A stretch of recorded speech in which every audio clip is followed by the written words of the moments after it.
What's good, everybody? It is Thursday, May 18th, 2023. This is your daily sports betting brand of record. We call it the Early Edge. We are powered, as always, by the almighty SportsLine, the best value in all sports betting, and it's not close. And I got to tell you, a little bit of housekeeping before I bring in the stars of the show, and I've got an embarrassment of riches today. But first of all, tip of the cap, shout out to superstar Billy Graham, the great wrestling superstar who paved the way for the likes of me. Passed away last night, born in 1943, tip of the cap.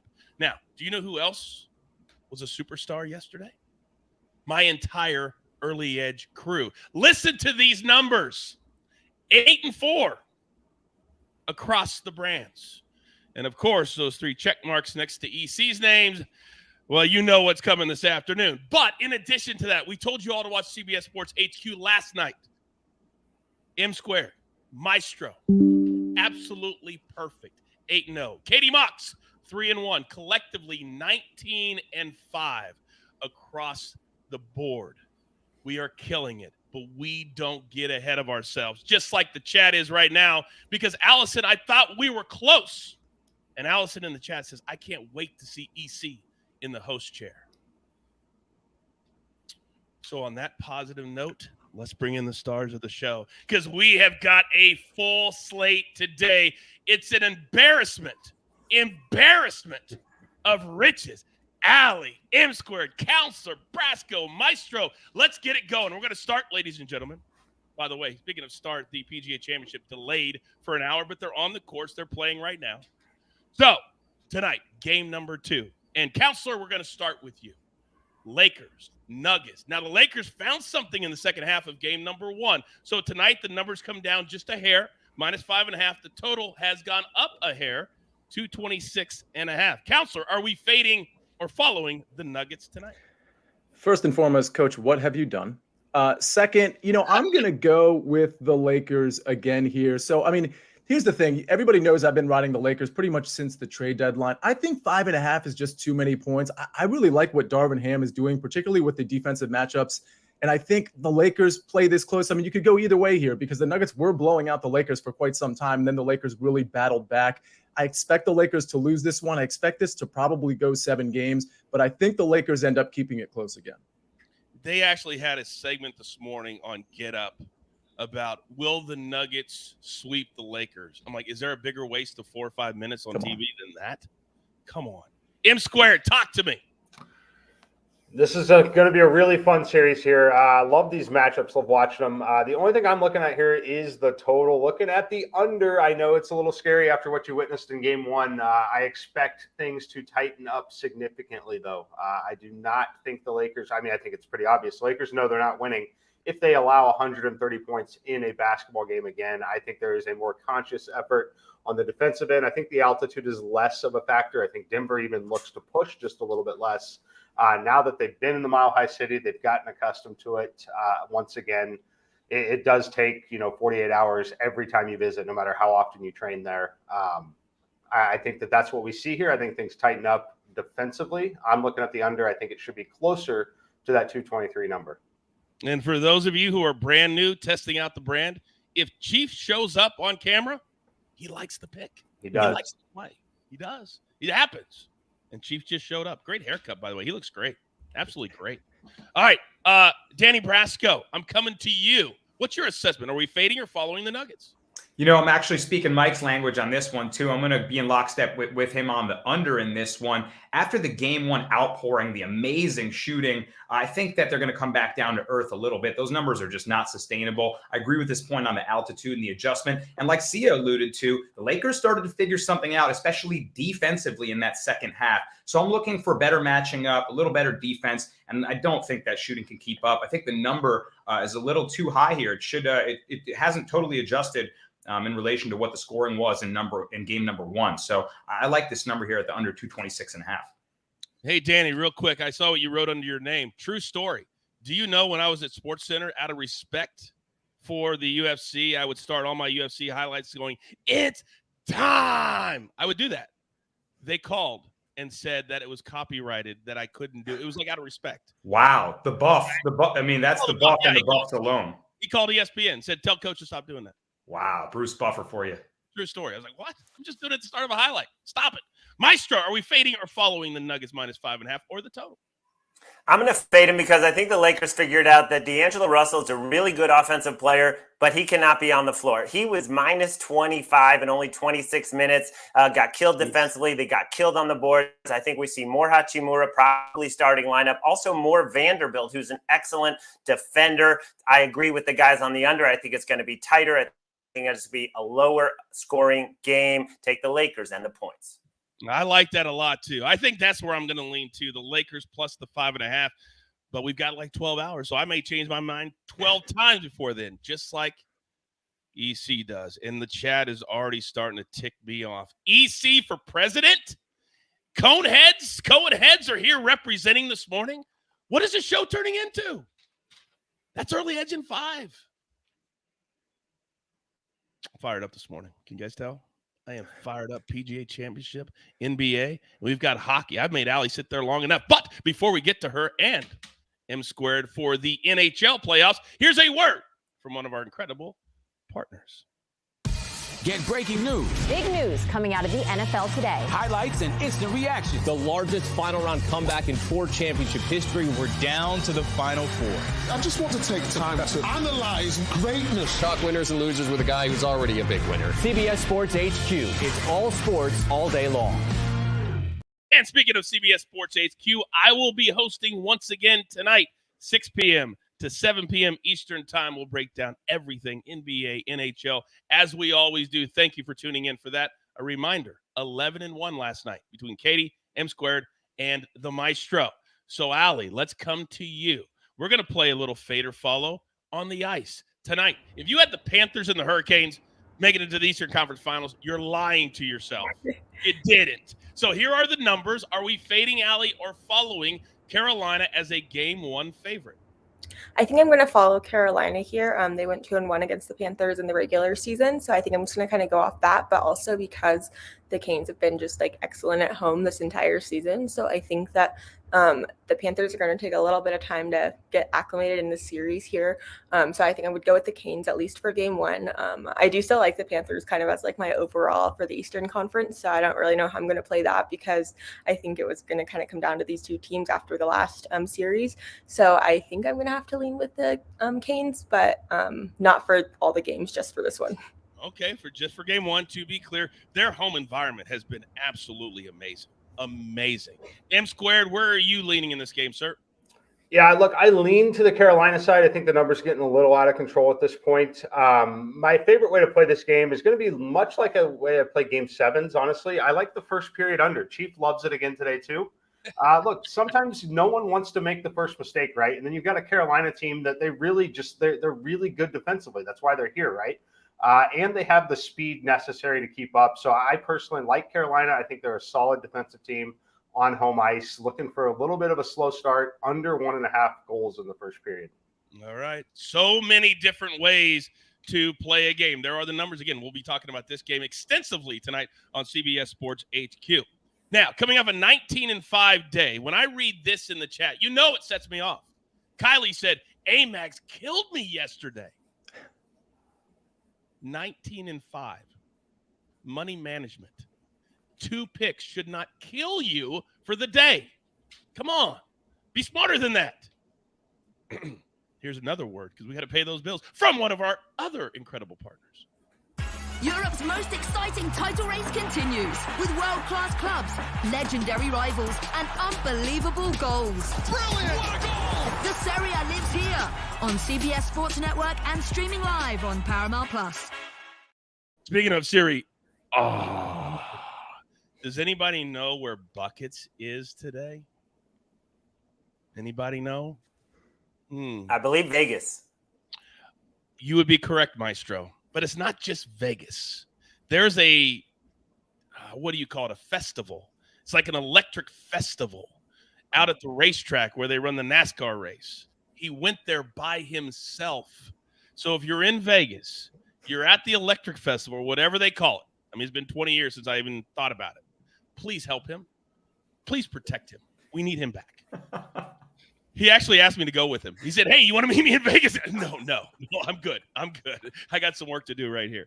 All right. it's time to get into our board. The best thing that you can do after a big-time day is to refocus, get back in, and have another great day. So, Mikey, I feel like today it's warranted because I'm trying to figure out how many of my patented sayings, movements, and things EC is going to try to copy later today. You know he can't copy this one. All right, let's get it going. M squared, you know the drill, son. It doesn't matter if it's the PGA Championship or hockey or baseball or basketball. My man brings it every single time. And when Chief shows up, you know it's a day. So, M squared, if you don't mind, give it to me. All right, Coach. I love seeing that energy here. Look, we're going to back the New York Yankees tonight here, plus 118, where I played it yesterday afternoon. I like this line a lot here. Look, I have them winning 52% of the time. That means this line should be closer to minus 108. Love the matchup for Nestor Cortez. Looking at a lot of his expected data, it looks like he's been a little bit unlucky so far this season, especially with the fastball. The 321 actual is significantly worse than the 265 expected number. If we get him down to 265, he's going to be one of the better starting pitchers again in Major League Baseball. On the other side, Jose Barrios, someone we always like to pick on with our certain spots. We need teams that can barrel up the baseball against him. That's where he's most vulnerable. The Yankees can clearly do that here. Looking at Jose Barrios here, his fastball is where it's been really, really ugly for him. It's already poor at 370, but when you look at the expected number, it should be closer to 440. He should really be getting hit around here. He's got the new sweeper. It's been effective at times. I don't think it's going to be effective enough in this particular matchup here. Love the intensity of the rivalry that's brewing here between the Blue Jays and the Yankees. Played them as slight dogs here today, plus 118. Yeah, Mike, you got to believe that after getting shut out yesterday in extra innings, they'll be fired up to get back on track today. Love that pick. Thank you for starting us off. Now, Allie, there's only 6 games today on the Major League Baseball slate. However, you have found one team that's going on the road that you absolutely love. Who is it? Yep, so I'm going to take the Dodgers. It's a little bit juicy, but minus 150 there. Looking at Julio Urias, left-handed pitcher. The Cardinals, I think they've kind of not been as good against left-handed pitching as you kind of expect them to be, especially based on past seasons. But with Julio Urias, the Dodgers are 5-3, and he's kind of kept a 3.61 ERA. But the Cardinals, they're starting Adam Wainwright, and he's only made 2 starts this season, and he's given up 4 runs in each of those here. The Dodgers got kind of back on track last night against the Twins, so I think they're going to ride that momentum. I know the Cardinals have been really good, but I think it's just hard to pass up the Dodgers at minus 150. I agree. I absolutely agree. The Cardinals, by the way, 3-0 winners last night, but Allie is absolutely correct. They have not been good through the first month and a half of the season. Hopefully that continues for us tonight. All right, Sia Nejad, people are raving about the episode of the Early Wedge this week with me, you, Patrick, and our man Steve Scott, of course. But you're coming today, and there was a little bit of a frost delay, so people have a little bit more time to get the afternoon plays in. But you've gone into the weeds for this one. Talk to me. I have. I've gone into the weeds at Oak Hill, the PGA Championship. We've got a round one matchup, but I have a lean as well, and there's a reason I'm giving out that lean. I'll get to that in a second. My official pick, however, is Patrick Rogers minus 115 over Ben Taylor and Russell Grove. Russell Grove, let's just not, this is pretty much a matchup. Russell Grove cannot contend with Ben Taylor and Patrick Rogers, but frankly, Patrick Rogers and Ben Taylor, there is a gap between those guys. Patrick Rogers has been in very good form. He tripped up at the Wells Fargo, missed the cut, but the 3 starts before that, he was really good. Not to mention he's a really good course fit. And when you look at his stroke gain metrics, they're pretty good across the board, whereas Ben Taylor has been very erratic. I think this course gets the best of Ben Taylor and Russell Grove for that matter. And I think Patrick Rogers is definitely the play here at minus 115. I just want to point out that at DraftKings and Caesars, this play is available, but at FanDuel, for whatever reason, is not available. So therefore, I want to give out a lean for those of you that, for whatever reason, exclusively bet on FanDuel. It's Eric Cole plus 110 over Nick Hardy and Greg Cook. Again, this is not an official play, but I don't want the FanDuel guys and girls to be shut out here. So give me Eric Cole plus 110 over Nick Hardy and Greg Cook. And by the way, another reason this isn't an official play is because Eric Cole, the guy I'm backing, his initials, they are EC. And frankly, and if you consider the fact that Buckets is at EDC, we have way too much EC going on here, particularly in the early edge in 5. So I can't make that an official play. But for you FanDuel people, go ahead and bet Eric Cole. Thank you. leave it to you to bring that all the way back around. That just guts me right there. Damn. Sorry. Really funny, though. That was really, really funny. I like that a lot. All right.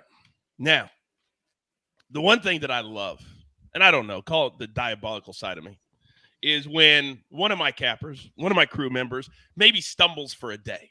And then you guys are all over him like A-Mags this morning. Last week, my man Danny Brasco had a rough couple of days. And then he said, no, foot in the sand, draw a line, and absolutely destroyed it over the weekend. Translation, be in it every day. Don't come after my guys or girls when they have a couple of bad days because you know they're coming back strong. Danny Brasco, big week this week. Let's go. Coach, your energy today is firing me up. Forget a wall. I'm ready to run through a volcano. This is awesome. So let's go into UFC Fight Night. Not a card I'm writing home about, but oftentimes these low, kind of under the radar, low-key, lower talent level fight cards present the most betting value. And I'm seeing some underdogs that I like. So let's start with one in Michael the Menace Johnson at plus 135. He's taking on Diego Ferreira, and this is a clash of styles. Sharp boxer Michael Johnson versus a really talented jiu-jitsu grappler in Diego Ferreira. But Ferreira's stand-up is not very good. I mean, he's a heavy bag, basically. And Johnson's boxing has looked as sharp as it did back in the day when he was knocking out guys like Dustin Poirier. Now, Johnson can be a little Dr. Jekyll, Mr. Hyde. We're going to need the best version of him. But I like what I see on social media. He's training at a Killcliff FC with fighters like Gilbert Burns, Ian Gary with a huge knockout previous weekend. So I like that camp for him. And it's coached by wrestling coach Greg Jones, who's known as the best in the game. If he can keep up that 80% takedown defense and avoid the ground with Ferreira, I think he's going to piece him up on the feet. So at plus 135, I feel like this should be closer to a pick 'em. I like this line a lot for Michael Johnson. Next up, Joaquin Buckley taking on Andre Fiallo. And I feel like this is a great opportunity for Buckley to get back on track here. Fiallo is a guy that just kind of headhunts and really searches for that right hand, left hook combination. But he's going to march you down and do so without moving his head off center line or really setting it up with much in front of it. With, he doesn't really pop the jab to make you think about anything else. And Buckley's footwork, movement, volume, and diverse array of kicks and punches are a lot more dynamic than what Fiallo can offer. So I think if Fiallo's just standing in front of him and Buckley's moving side to side, angling off, he's going to piece him up as well. So I like Buckley, who's been facing much higher level competition in the middleweight division lately. I like him to bounce back here against Andre Fiallo and get a knockout win at plus 120. And another plus money pick for you, a dog, Gilbert Urbina. Feels like kind of do or die. Urbina, one of the guys coming off the Ultimate Fighter, which hasn't produced too much talent, but it did produce a plus 120 winner for us last Saturday in Brian Battle. And Urbina's actually fought Battle. Urbina's got a lot of heart. He comes from a fighting family, and I feel like this is his chance to get right and keep his job in the UFC. He's fighting a guy named Orion Kosi. Kosi burns hot in the first round, but after that, he starts to decline, and that cardio starts to zap. He's a wrestle boxer, but again, he's throwing big looping hooks, and Urbina's got the straight right punch. Straight punches beat big looping shots. And Urbina has faced tough wrestlers before. He went the whole way with a guy in Sean Brady that is an absolute monster on the ground and was able to survive. So if Urbina's faced guys like that, if he can get this into deeper waters, I think he takes Kosi out later on. Kosi's coming off a back injury in which he said he's been resting for, but he was dealing with numbness in training camp. That raises eyebrows for me. I like the dog Urbina in this one for some plus money picks in UFC. And guys, more plus money dogs in my SportsLine article. Go check it out. A lot of dogs might be barking on this card. I say it all the time. Do you want to do the work? I don't think so. And if you're a SportsLine member, as Danny just said, you can get all of these picks an hour before the show, at least. Excuse me. But then you can get all the articles, all the picks, everything. But I'm going to do you a solid. I'm going to give you 30 days for free. How about that? Use the promo code early. I'll give you 30 days for free. Try us out. Then after that, you'll be playing with house money. Now, before we get to the maestro, finally somebody. There's a smart person in the chat. Finally. Liddy Sims says, going to be impossible for EC to run a show like Coach. True. Honestly, you must consider the amount of foam that EC will have to deal with. Love him, but hosting is next level. Truer words have never been spoken, Liddy Sims, which is something I never thought I'd say in my career either. All right, maestro, we have arrived. And this kind of feels like home, right? And every time we get to this part of the show, I want to know what's coming next. So, Maestro, please enlighten us all. What do you got today? Well, the Marlins signed Yuri Perez 4 years ago. He was only 6'4". Well, he's 6'8" now, and he made his major league debut. Their number one prospect. He fanned 7 Cincinnati Reds in only 4 2/3 innings, which is basically what he did in the minors. 260 Ks in only 186 innings. This kid, 20 years old, he throws 98 on the fastball, the slider, and the changeup in the low 80s. He has a tough matchup in terms of strikeouts with the Nationals today. The Nationals do not strike out a lot, but that number has been trending upward over the last week. I think he's going to go 6 innings. I think he's going to get at least 5 Ks. This kid is fun to watch. If you have a chance, this game is on this afternoon. I'll be on Yuri Perez over 4.5. Oh, every ticket cashes the same. Whether it's a pitching prop, K prop, whatever it is, it all cashes the same. All right, couple of things from the chat. Blue Line Haas says, there are days I don't want to do my work, let alone the work you guys do. Thank you for the respect. Rebecca says, Coach can blow up the chat while EC is hosting. Revenge will be sweet. I wish. Rebecca, I'm going to be on the show as a capper today. How awkward is that going to be? That was the deal. That was the deal. I'll be honest with you. I don't know how it's going to go, but I'm going to be here for it. 4 p.m. Eastern. Set your clocks for that. Grab your paper. Grab your pencil. Here's the recap. Courtesy of the Snake on the ones and the twos. The Counselor, one play and the lean. That's why you got to watch live. Hashtag. Patrick Rogers over Ben Taylor and Russell Grove minus 115. M squared. Yankees money line plus 118. Alabama's on the Dodgers money line minus 150. Then Danny Brasco, 3 plays from UFC this weekend. Michael Johnson on the money line. Joaquin Buckley on the money line, by KO, and Gilbert Urbina on the money line. All 3 of those plays are plus money. Then the Maestro brings us home with Yuri Perez over 4.5 Ks minus 116. One more reminder tonight. Paul says, Coach, please wear an undershirt. I might do that. But do not forget tonight, 6 p.m. Eastern time, I'll be hosting with